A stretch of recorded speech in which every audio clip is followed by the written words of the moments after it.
रहस्यमयी रानी। मोहन नगर एक बड़ा राज्य था। उस राज्य का महाराज भानु प्रताप थे। मोहन नगर बहुत ही खुशहाल या हरियाली से भरा हुआ राज्य था।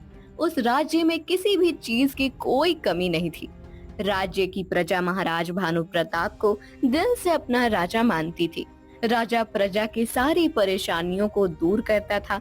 लेकिन राजा भानु प्रताप की अभी तक शादी नहीं हुई थी।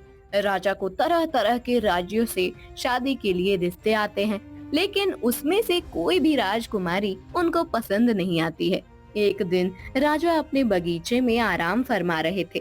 तब उनका मंत्री उनके पास आकर बोलता है, महाराज आप मुझे बताएं, आपको कैसी लड़की चाहिए? क्या पता मैं आपकी कोई मदद कर पाऊं।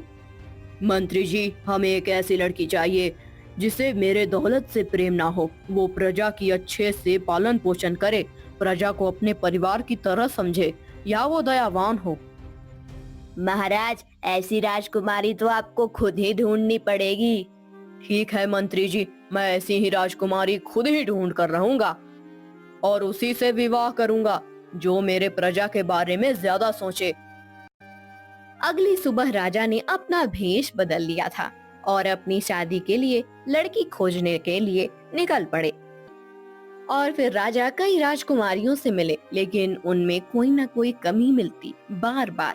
एक बार राजा ढोलकपुर राज्य के जंगल में थक कर एक पेड़ के नीचे बैठे थे।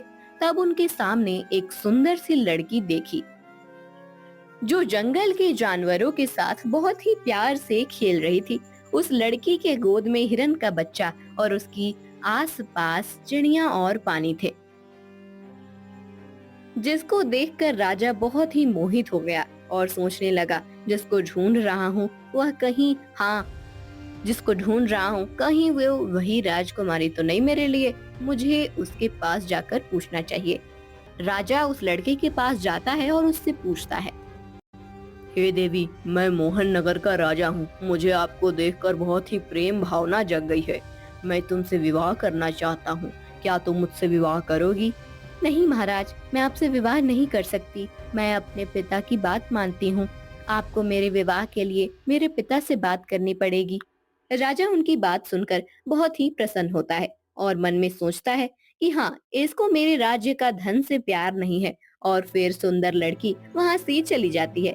राजा भी उस लड़की के पीछे पीछे जाता है उसके घर, उसके पिता से बात करने के लिए। सुंदर लड़की का घर उसी जंगल में एक कुटिया में था जिसमें वह लड़की रहती थी और उसका पिता ऋषि मुनि था।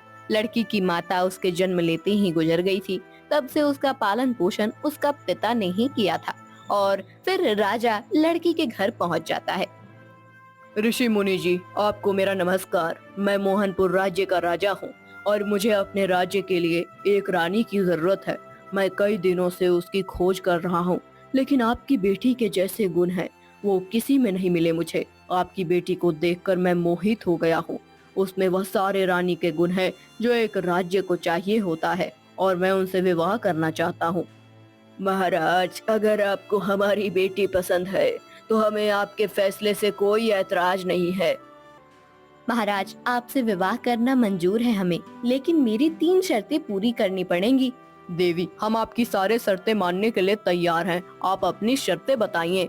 मेरी पहली शर्त है कि मैं बहुत ही दान पुण्य करती हूँ। इसमें आपका राज्य के किसी भी वस्तु को भी दान कर सकती हूँ। क्या आपको मंजूर है? हमें आपकी पहली शर्त मंजूर है। आप अपनी दूसरी शर्त बताइए। मेरी दूसरी शर्त है कि आपको अपने राज्य के लिए एक बच्चे का कत्ल करना पड़ेगा। हे देवी, मैं आपकी दूसरी शर्त मंजूर नहीं है करता।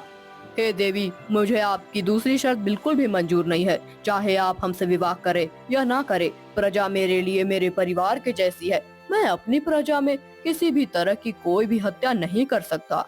ये सुनकर राजकुमारी काफी प्रसन्न हुई और बोली, महाराज, आपने मेरी दूसरी शर्त भी जीत ली। मैं आपकी परीक्षा ले रही हूँ कि आप अपनी प्रजा से कितना प्रेम करते हैं। अब मेरी तीसरी शर्त यह है कि आप हमारे साथ पूरे जीवन भर साथ देंगे और सातों जन्म मेरे साथ रहेंगे। देवी, आपकी मुझे तीसरी शर्त भी मंजूर है। क्या अब आप हमसे विवाह करने के लिए तैयार हैं? हाँ महाराज, मैं आपसे विवाह करने के लिए तैयार हूँ। राजा भानु प्रताप अब सुंदर देवी से विवाह करके अपने राज्य में आ जाते हैं और राजा को अपनी मनपसंद की रानी मिल गई और अपने राज्य का भली प्रकार से पालन पोषण करने लगे। तो दोस्तों, आपको हमारा यह वीडियो पसंद आया है तो चैनल को लाइक, सब्सक्राइब और कमेंट जरूर करें, जिससे हम ऐसी कहानियाँ आगे और लाते रहेंगे।